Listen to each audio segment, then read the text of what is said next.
सद्गुरु श्री ब्रह्म चैतन्य महाराज गोंदवलेकर, इनका प्रवचन 24 नवंबर। उत्कट भावना से भगवान की उपासना करनी चाहिए। अंगारे को जानते नहीं, फिर भी वो भूलकर भी हाथ लगता है तो हाथ जलता है। या फिर ये पारस पत्थर है, ये न जानते हुए लोहे का हथौड़ा उस पर मारने पर वो सोना हुए बिना नहीं रहता। उसी तरह बिना ज्ञान के केवल भक्ति से यदि भगवान के पास गए तो भी काम हो जाता है, परंतु दूसरे विषयों की आसक्ति जब तक छूटती नहीं तब तक मनपूर्वक भगवत भक्ति नहीं होती। जहां उत्कट भावना होती है वहां सगुण मूर्ति को मनुष्य धर्म प्राप्त होगा। उपासक देह को भूलेगा तो उपास्य मूर्ति में उसे चैतन्य का अनुभव आने लगेगा।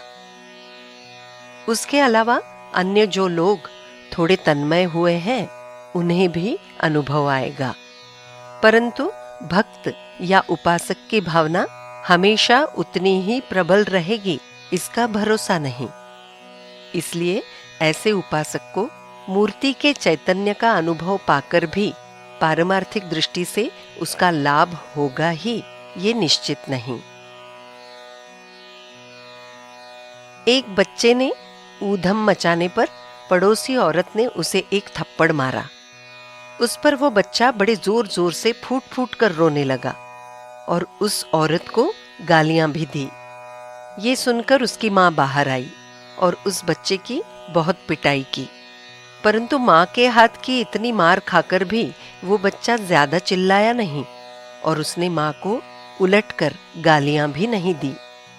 ये जैसे सच है वैसे ही हम पर आने वाले संकट ये भगवान ने लाए हैं, ऐसी निष्ठा होगी तो हमें उसकी तकलीफ होगी, परंतु उससे हमारी शांति नहीं बिगड़ेगी। जिन नुकीले दांतों से शेर बड़े बड़े प्राणियों को मारता है, उन्हीं दांतों से वो चोट न पहुंचाते हुए अपने बच्चों को उठाता है, ये ध्यान में रखना चाहिए। हम यदि निष्पक्ष बुद्धि से विचार करें तो भगवान का मार्ग दिखाई देगा। भगवान सभी के लिए साध्य है, केवल कुछ न करने वालों को वो साध्य नहीं। हमें जितना समझ में आता है उतना पहले करें, बाकी जानकारी अपने आप मिलती है, उसी में संतोष रखें।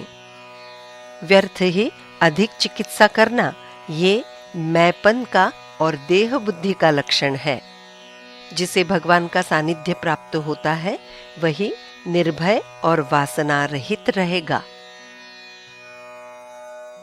प्रत्येक मनुष्य को आधार लगता है, परंतु हम अपूर्ण का आधार धरते हैं जिससे निर्भयता नहीं आती, इसलिए भगवान का आधार लेना चाहिए। निश्चयात्मक बुद्धि से मन को भगवान की ओर लगाएं तो इंद्रियां भी जबरदस्ती उधर ही जाएंगी। राम उपाधि रहित और उनका नाम भी उपाधि रहित है। जिस तरह चट्टान या रेत पानी में घुलते नहीं, शक्कर या नमक ये घुलकर समरस हो जाते हैं, तद्वत राम से उनका नाम ही समरस होता है। सारी सृष्टि राम रूप दिखाई देना यही भक्ति का फल है। जानकी जीवन स्मरण जय जय राम।